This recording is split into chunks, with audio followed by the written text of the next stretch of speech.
High সবাইকে মহানবমীর শুভেচ্ছা। তো আজকে দিনের বেলাতে আমরা বেরোতে পারিনি, তার কারণ হচ্ছে দিনের বেলাতে কর্তামশাই আজকে রান্না করেছিল মাটন স্পেশালি আমার জন্য, তো সেই জন্য আর বেরোনো হয়নি। সন্ধ্যাবেলাটা একটু বেরোবো, তো সন্ধ্যাবেলাতেও আজকে ইভিনিংয়ে একটা প্রোগ্রাম আছে বাড়িতেই, তার জন্য বেশি ঠাকুর দেখা বা বেশি টাইম ওয়েস্ট করা যাবে না, জাস্ট একটু যাব, বেরিয়েই চলে আসবে, কারণ পুজো যেহেতু শেষ, নবমী মানেই পুজো শেষ, আর আবার আসছে বছর আবার হবে। তো যাই হোক, চলো একটু বেরোই, দেখা যাক রাস্তাতে কতটা কি ভিড় থাকে, সেটা দেখার জন্যই মেনলি যাওয়া। চলো লেটস গো। আজকে আমরা চলে এসেছি মেদিনীপুরের সব থেকে বিখ্যাত বলা যেতে পারে the heart of Bandel Bidhannagar মা। মেদিনীপুরের পুজো মানেই বিধাননগরের মাঠ। বিধাননগর মাঠে এলে মোটামুটি তোমার সবার সাথে পুরোনো একালে সেকালে সবার সাথে তোমার হচ্ছে গিয়ে একটা দেখা হবেই হবে। মিলন ক্ষেত্র বলা যেতে পারে এই বিধাননগর সর্বজনীন দুর্গোৎসব প্যান্ডেল আর কি।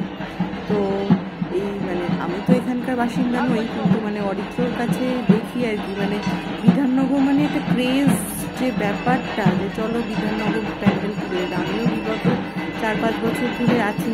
সত্যি আমার ইউনিভার্সিটি পড়ার যে সমস্ত বন্ধুরা, তাদের সাথে বিধাননগর মাঠে গেলে দেখা হবেই হবে। তো এই মাঠটাতে এসেই প্রথম আর কি দেবী আরাধনা বা দেবীর পুজো, সেটা দেখা হচ্ছে কি আমাদের সম্ভব হয়েছিল, এবং আমাদের ভাগ্যে সেই দর্শন হচ্ছে গিয়ে সম্ভবপর হয়েছিল। মায়ের পুজো, নবমী পুজো চলছিল, মায়ের মায়ের নবমীতে সন্ধ্যা আরতি, সেই সন্ধ্যা আরতি চলছিল সেখানটাতে।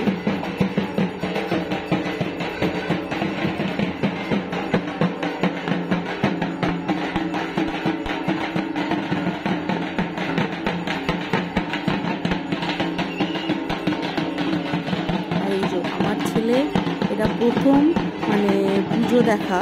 তো এর আগের বার যেহেতু ভীষণই ছোট ছিল, তাই প্রথম প্যান্ডেলে গিয়ে ঠাকুর দেখা তার। তো এই যে ঢাকিদের এই বাজনার যে আওয়াজ শুনে সে ভীষণ আপ্লুত, ভীষণ এক্সাইটেড।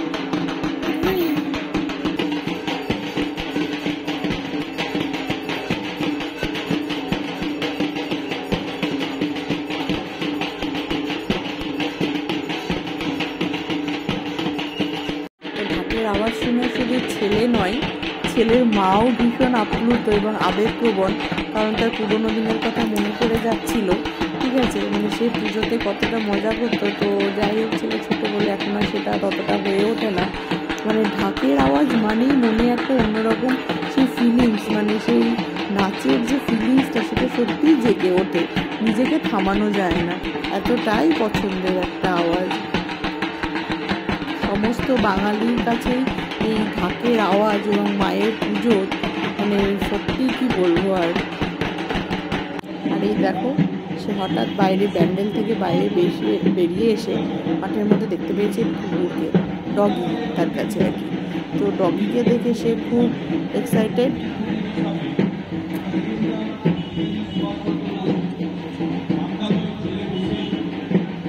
এক পা করে তার দিকে এগোনোর চেষ্টা করছে।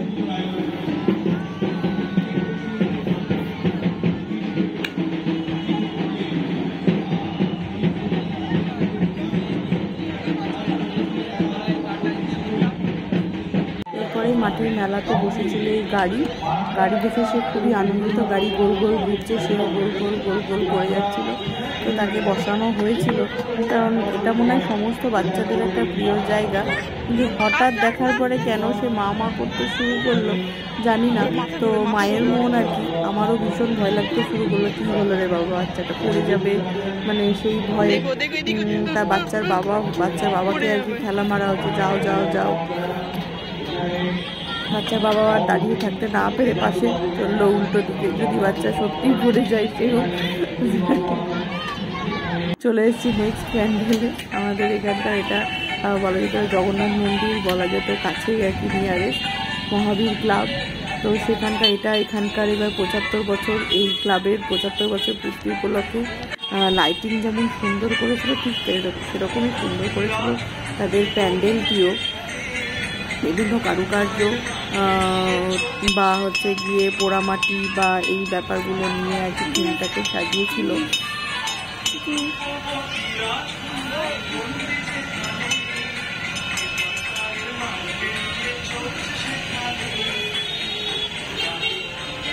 এই